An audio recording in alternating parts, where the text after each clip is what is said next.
nombre, se llama Breve, Visionamos, va a participar ahí en todo ese ecosistema.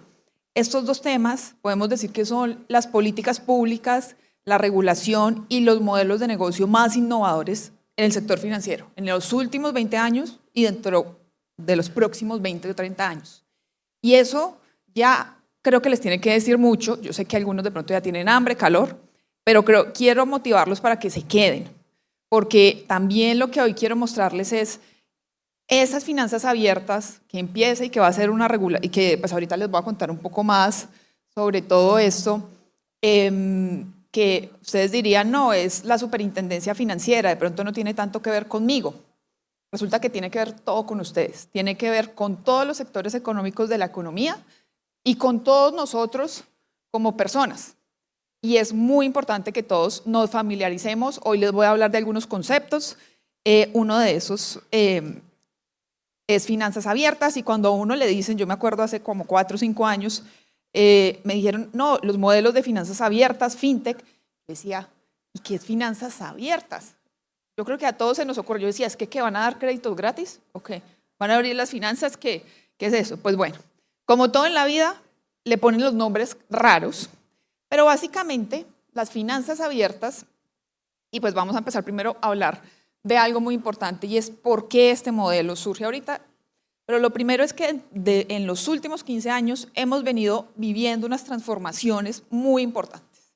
Y todos, valga, digamos como la redundancia, pero todos ya las vivimos. Creo que todos tienen un celular, todos hoy ya, la gran mayoría de ustedes seguramente o ha hecho un pago o va a recibir un pago, o de pronto está mirando qué está pasando ahí, está hablando, y esta transformación a nivel tecnológico pues empieza fundamentalmente pues porque tenemos primero toda esta tecnología móvil que empieza con el lanzamiento del iPhone en el año 2006, 2007, que revoluciona todo.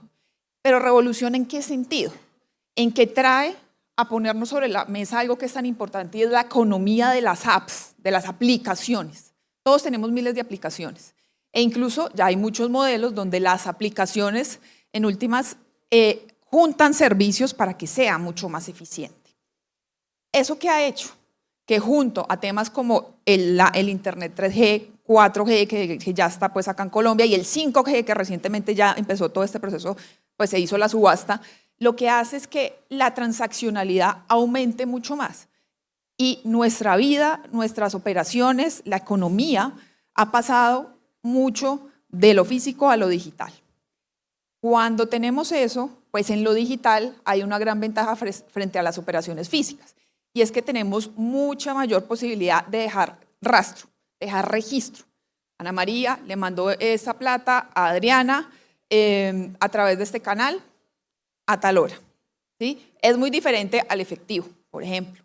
Pero también dice que Ana María mira estas páginas web, le gusta comprar, cada vez que le llega su prima o lo que sea, va y hace una compra y compra la jugar del otro año.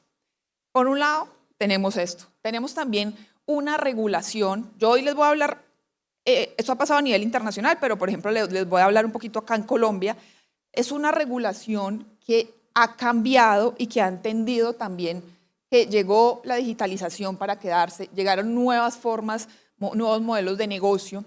Entonces, y eso también implica, como ustedes que hoy estamos en este tema de riesgos, esos nuevos riesgos emergentes, los temas de ciberseguridad. Entonces también que las autoridades den indicaciones e impartan regulaciones que gestionen todo eso. Entonces vamos a tener marcos de, por ejemplo, en el caso de la Superfinanciera de Colombia, todo un trabajo desde el año 2006 para que sus entidades que cuidan esa plata de los terceros y que hacen actividades de intermediación, aseguramiento,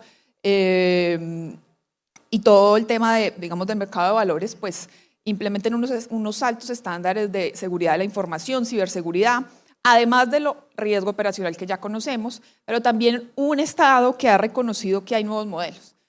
Cosas como el crowdfunding o la financiación colaborativa, donde hay un decreto, hay unas reglamentaciones y tenemos algunas nuevas aplicaciones que permiten básicamente esos modelos desarrollarse. Y tenemos otro tipo de modelos, como empieza todo el tema de los pagos digitales con el decreto 1296, donde ustedes también, el sector puede ser participante, y llega también las finanzas abiertas. Y sumado a eso, que creo que es de las cosas más importantes, y es ese cambio del rol del consumidor en los servicios y en la economía en general. En los años 90, 80, siempre el consumidor veía alguna oferta. Entonces pensemos en el caso de ustedes, 2 fondos de empleados o incluso uno, y le tocaba ajustarse a la oferta que a nivel comercial se definió y que el fondo cree que es la oferta que el consumidor necesita. Pero la digitalización cambia totalmente eso, y el Internet. Y esto empieza también desde el año 2008, la crisis financiera internacional, y todo ese esquema que se llama la descentralización, fintech, criptoactivos, donde los consumidores dicen, ¿cómo así que a mí me toca aceptar eso? Lo siento. Hay otras ofertas de valor, ¿sí? Hay otras fintech, hay otros modelos, regulados o no regulados, me lo está ofreciendo y yo me voy rápidamente. Y eso se logra también por un tema, y es la difusión en tiempo real de la información, ¿sí? Ustedes lo saben, hace 20, 30 años, pues saber que había otro fondo o saber que habían otras opciones, pues no, pues porque le contaba a alguien o porque iba pasando por allá, bueno, en Bogotá, 19 con cuarta o algo así. Pero saber, ahorita hay Internet, hay de todo. Eso es súper importante, porque todos esos factores lo que dicen es que si usted no le da una oferta de valor que realmente llene las expectativas a ese consumidor, a ese cliente, a esa persona, a ese afiliado, pues él se va a ir rápidamente para otro lado, encuentra ofertas. Y esa movilidad, pues lo que hace es que realmente tanto productos financieros, servicios no financieros del sector solidario, pues la tendencia es a que realmente se personalicen a esas necesidades. O si no puede hacerlo o no lo puede ofrecer esa misma, digamos, empresa o actor, pues hace una alianza, ¿sí? Y toda la oferta digital permite eso. Y en este contexto, miren que todo lo que les he hablado es digital. Transacciones económicas. Y cuando hay transacciones económicas y financieras en este mundo digital, se pueden guardar.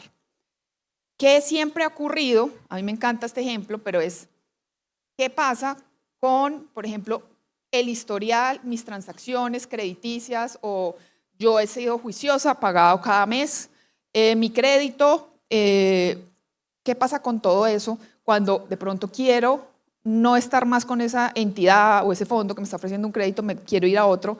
Cuando voy al otro, ¿qué es lo que nos toca hacer y nos acostumbramos? Primero, vinculación, lo miran en listas restrictivas, hacen todo este tema de gestión de riesgos, y para saber el origen de los recursos, lo normal y saber es, por favor, me trae sus extractos de sus cuentas o de todo. Eso siempre es lo que se pide. Y nos acostumbramos a eso. Bajo esa premisa, pues básicamente el consumidor le da un consentimiento o una autorización de tratamiento para que lleve esa información. Y esto mismo pasa en cualquier vinculación o en cualquier sector económico. Entonces, ¿qué es lo interesante? Que ustedes, no sé, Fondo de Empleados SF, cuando de pronto está ahí, o una cooperativa, ya invirtió un tiempo, un capital humano, para que esa persona entendiera el extracto de la entidad financiera o de la cuenta de ahorros 1.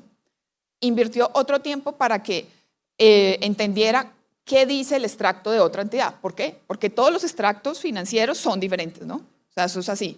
Uno dice cuentas por cobrar, el otro dice cuentas a terceros. O el otro dice pago a proveedores, uno dice pago a proveedores y otro pago a terceros.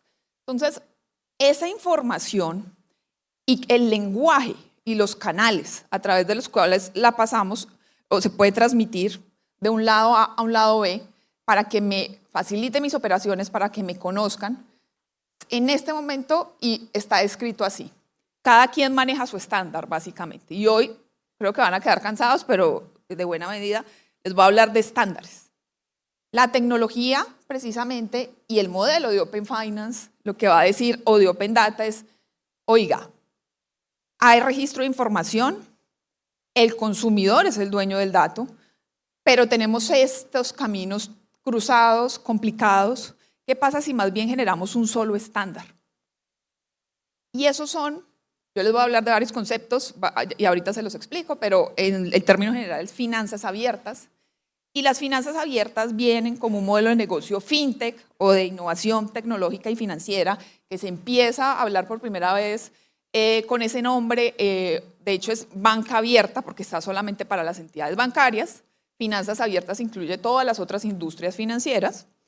En el año 2016 en el Reino Unido, donde la autoridad de competencia de allá con la autoridad de conductas financieras empiezan a decir, oiga, hay algo muy importante y es que queremos promover la competencia. No puede ser que cuando un consumidor se quiere ir de un lado a otro, no se pueda hallar, por ejemplo, su historial de transacciones, no pueda hacer otro tipo de cosas y simplemente le toque llegar a algo que es imprima sus extractos o pues consulte la información en las centrales de riesgo. No, eso no debería ser así. Entonces empiezan a montar esto. ¿Y qué son las finanzas abiertas? Ahora sí, esta es como mejor dicho la definición de clase, pero es súper importante. Entonces es un esquema de reglas y estándares que permite que los consumidores, eso incluye personas como nosotros o empresas, incluso como ustedes, que sean usuarios del sector financiero, se lleven su información desde donde está, digamos, generada en su relación financiera, por ejemplo, las transacciones, los pagos que han hecho a un crédito o las pólizas que tienen, por ejemplo, y cuánto han habido siniestros, cuánto es el pago de pólizas, que se la lleven desde esa entidad hacia otro actor, que es un tercero. Y es un tercero receptor de datos. Importantísimo, esto se lo van a aprender y dentro de unos años, tercero receptor de datos es tan importante, ese es el concepto, digamos, que queda ahí, es ese tercero se lleva la información. Entonces ustedes dicen, bueno, pero es que ya hay una ley de tratamiento de datos, de habeas data, ¿qué es la novedad de eso?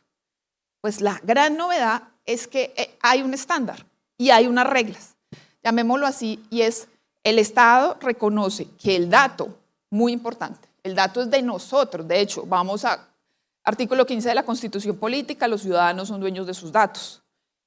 Y el dato debería poder ser de fácil transmisión cuando él lo quiera llevar, si le da el consentimiento a un tercero. ¿Y para qué llevar datos? Ustedes dicen, bueno, ¿cuál es la novedad? ¿Yo cómo gano con eso? Es grandísima la novedad, porque si podemos llevar datos en unas carreteras que se construyen y que todos hablamos el mismo lenguaje de una manera ágil, dinámica, primero, el consumidor está utilizando su bien para lo que quiere. Y segundo, ese tercero va a tener la posibilidad de ofrecerle nuevas opciones, nuevas soluciones. Con esos datos, ¿qué puede hacer? Yo le hago un perfil de riesgo mucho más detallado y mejor le ofrezco un crédito a una tasa más atractiva, personalización. O yo le ofrezco soluciones a la medida donde, por ejemplo, qué chévere, y un poco ahorita me estaba mostrando la doctora Adriana que me encantó, la aplicación Instant, que es básicamente llega a ser un caso de uso de finanzas abiertas a futuro, y es que de pronto el consumidor lo que quiere es que ese tercero me agregue todas las cuentas de ahorro, porque todos tenemos más de una cuenta, ¿no?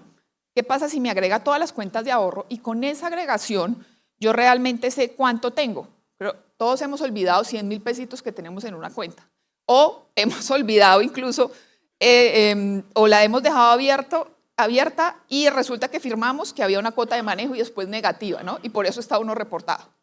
¿Qué pasa si yo digo, sí, yo le autorizo a que me agregue toda mi información y ahí sale? Y dice, no, resulta que acá tiene un negativo. ¿Por qué? Porque era la cuenta de la entidad roja. Eso es supremamente importante.